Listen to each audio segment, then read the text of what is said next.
Hey Feasters, and welcome to episode 228. Are you sitting there thinking that you suck at sales? Well, I'm going to tell you you don't. You just might not have the right process in place to review your own sales.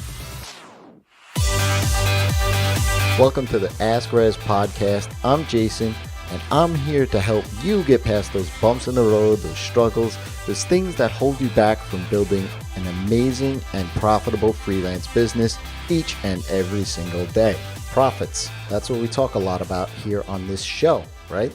So how do you improve process, but you improve your sales?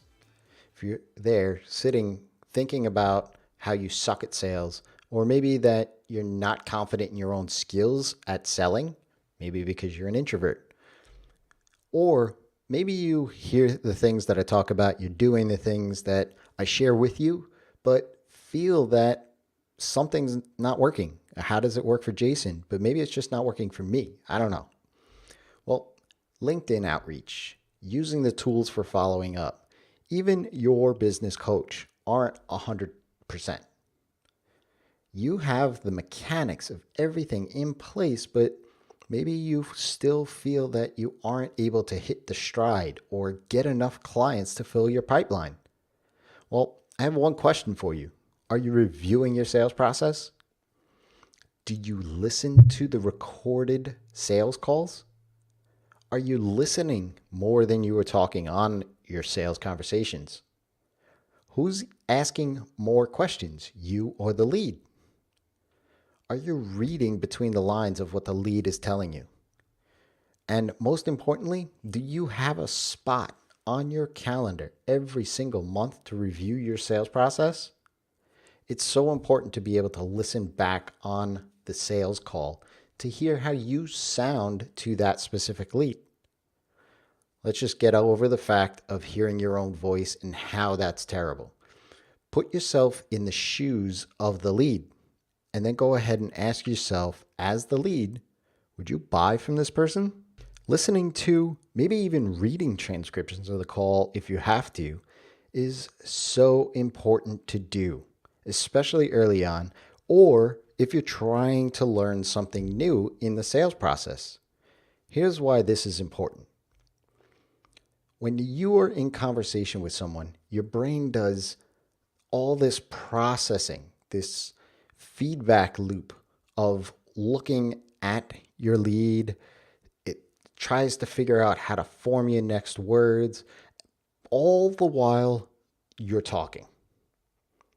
When you listen back, you hear all the ums and ahs and you knows. You'll hear the things that you don't hear in the midst of the conversation from your own mouth. You'll also hear spots in where you may stumble or misheard the question and wonder to yourself, what was I thinking? Once you hear these things, you can't unhear them. But because you now heard them, you'll be a little bit more conscious of them the next time around, which then in turn improves your sales communication. You may slow down a little bit during your talk, and that's fine. But you're going to be conscious of all the things that you heard that, well, maybe didn't go so well in the last one. Another point I want to make is if you didn't get a lead to close, ask them why. There's a good chance that they will never tell you or tell you something that's not all that helpful. You may not even be the reason why the deal didn't happen in the first place. Understanding the reason behind why someone chose not to move forward allows you to adjust your process and your sales conversation. For example, if you keep hearing pushback on pricing, ask for their budget earlier on in the process. If it's timeline based, whether it's you or them, ask the lead when they would like this done earlier on in the process. Another example of this is that it could be that they don't like something about your process of working with you. Sometimes we don't elaborate on that until we actually get on a phone call. But if you hear this more often, It could be, I don't like logging into a project management system, or I don't like the fact that there are no phone calls, whatever that process is. It gives you the opportunity to then go ahead and put your process on your website. Make a nice page.